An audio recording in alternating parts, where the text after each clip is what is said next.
Bom, vamos lá. Ele não pode ficar fora de São Paulo por mais de 10 dias. Eu não sei se ainda tá nessa. Esse é o pedido, né?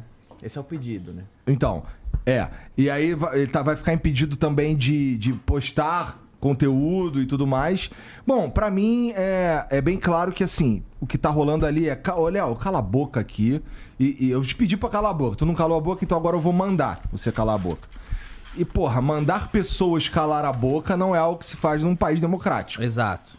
Exatamente. Né? Assim, se você é o Estado, você não manda ninguém calar a boca, né? Ainda mais no caso que não é, assim, o Léo tá num show fazendo piadas, né? O vídeo que mandaram o Léo tirar do ar, ele está num palco de stand-up fazendo piadas de stand-up para pessoas que pagaram para ver o stand-up em um canal de um comediante que só entra quem quer ver aquelas piadas. Então, assim, todo o contexto deixa extremamente claro que trata-se de uma encenação. Trata-se de uma coisa num teatro, trata-se de uma ficção, trata-se de uma obra artística. Então, temos uma censura de obra artística, é isso que se trata. Tem um detalhe aí que eu preciso apontar para vocês aqui. A coisa é bem mais séria do que parece e bem mais complexa do que isso. Por quê? Deixa eu tentar explicar da maneira mais clara possível. Tem uma lei chamada Lei do Racismo. Tá? Eu trouxe até um papelzinho para colar aqui os números. É a Lei 7.716 de 89. O que aconteceu? Essa lei foi alterada por uma lei de agora... Opa, tá melhor aí? Tá. Obrigado. Que é a Lei 14.532 de 2023. O que aconteceu? Essa lei, que é a Lei do Racismo, ela tem coisas importantíssimas.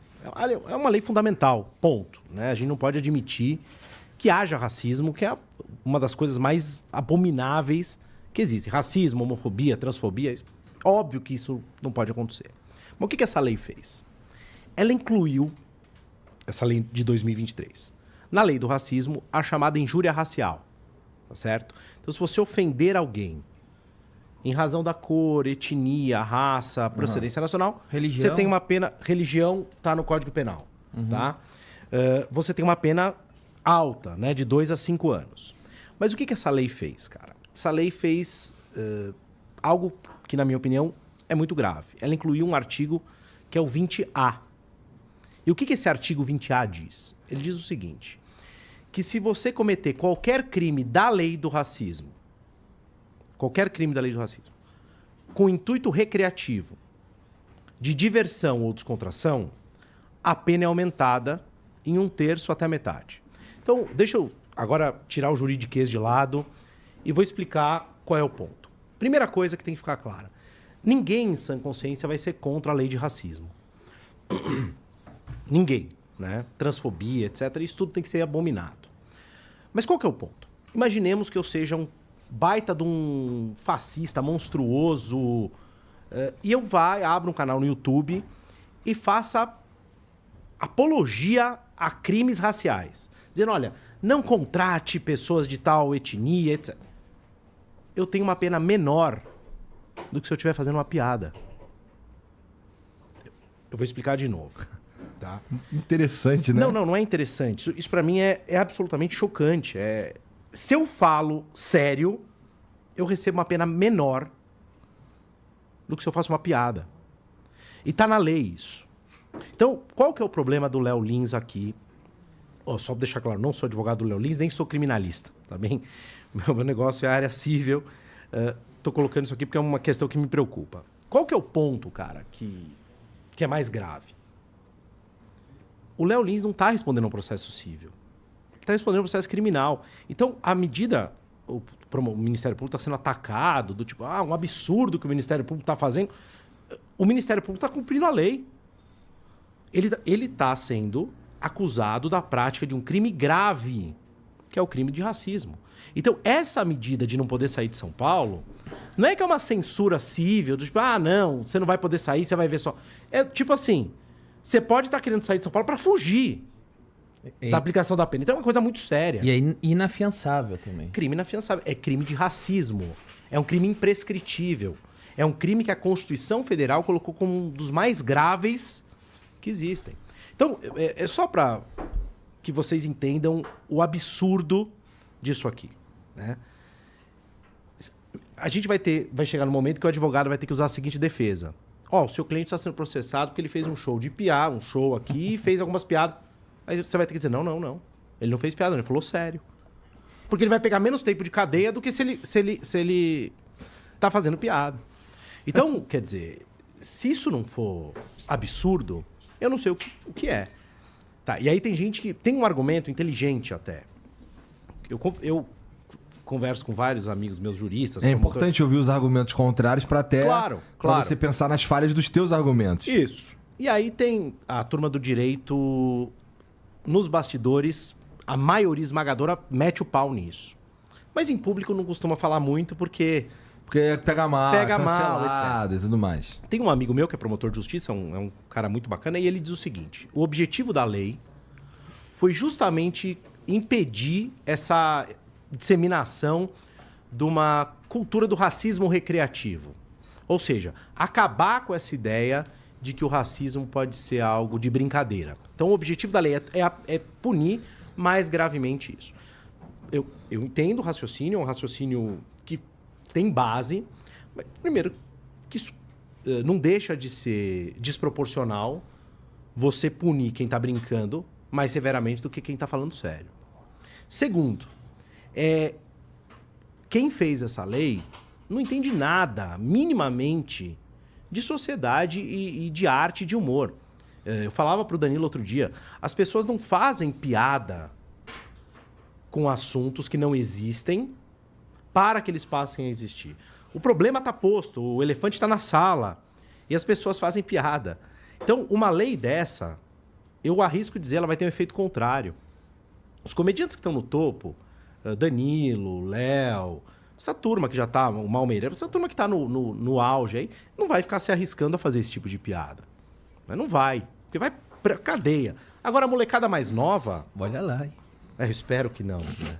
Às vezes... Você acha que você vai trabalhar mais, hein, Maurício? Essa molecada mais nova vai... Não, né? É o criminal que vai trabalhar. É o criminal, o meu amigo Cury. A molecada mais nova vai fazer piada, entendeu? Vai fazer mais piada ainda para desafiar isso aqui. O problema não é fazer uma lei para acabar o racismo. A gente tem que acabar o racismo para que as pessoas parem de fazer piada. Entendeu? É de uma estupidez galopante imaginar que uma lei vai evitar que as coisas sejam ditas. Mas temos a lei, então Sim. Não tem saída, não. Sim. E, porra, esse lance aí, assim, por exemplo, eu ia comentar que, porra, o que tá acontecendo num show de stand-up é uma manifestação artística. Então, o cara tá... É como se fosse você ir assistir uma peça de teatro. Só que é um cara fazendo stand-up e a vibe talvez seja parecida. E talvez seja parecida também com a de um filme e ninguém censura o filme. Mas aí é o Danilo que tá aqui, né? O filme do Danilo foi censurado também. Foi censurado também. E assim, é interessante esse lance. Que assim, a turma que tava batendo no teu filme era outra turma. Então agora o que eu quero dizer assim... Uma galera, uns bolsonaristas estavam cancelando teu filme. Sim.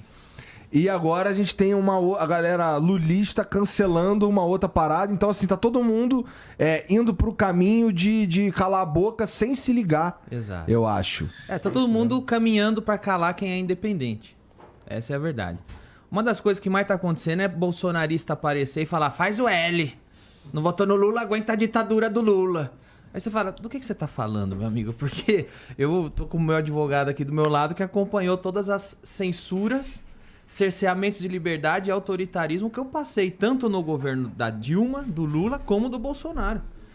O Maurício sabe uma madrugada que eu saí correndo aí porque quase fui preso no governo Bolsonaro, que eles subiram a ordem de prisão para mim. Então, é que o meu filme foi o caso emblemático. Mas isso vem antes. Uma vez, quando tava todo mundo lá junto, o Eduardo Bolsonaro, junto com o PT, votando a lei do fundão partidário, né? Cara, o Brasil quebrado na pandemia, as pessoas sem emprego, ô Igor, as pessoas sem dinheiro. Sabe o que esses caras estavam fazendo? Votando para pegar o imposto que nós suamos para trabalhar para que vá para o fundão eleitoral, para que o partido político dê dinheiro para o Bolsonaro, o Eduardo, o PT, o Lula. Ali ficou todo mundo bem juntinho para votar. Ali tava o Eduardo votando do lado da Maria do Rosário. Tava todo mundo ali, tava dos dois lados votando para... Aí eu fui no Twitter, fiquei puto, xinguei. Falei, puta merda, isso aí só vai parar a hora que alguém entrar lá e estapear esses deputados. Fiz uma figura de linguagem. Aí sabe o que aconteceu? O cara bolsonarista foi pedir minha prisão. Porque tu falou do estapear. Eu falei isso. Todo mundo só lembra do filme. Mas ali, eles foram subir, sabe? Eles foram pedir para o STF me prender. Sabe o que aconteceu? O STF, que interessante. É. Aí subiram para o Aras. O Aras pediu, primeiro, a minha prisão domiciliar. Lembra disso? Pediu minha prisão domiciliar, que eu não saí de Santo André. Pediu que eu fosse proibido de me aproximar de Brasília. Aí o STF negou. Quantas vezes tu foi a Brasília? Eu ia muito pelo CQC, né? Tá. Mas, por exemplo, fui lá no passado pra fazer show, por exemplo. Mas ele proibiu que eu fosse pra Brasília, subiu. O STF negou. O STF falou, isso aqui é um exagero, mano. O cara tava no Twitter lá fazendo... Aí o Aras pegou e pediu, então, para que minhas redes sociais fossem banidas. Quem que colocou o Aras lá?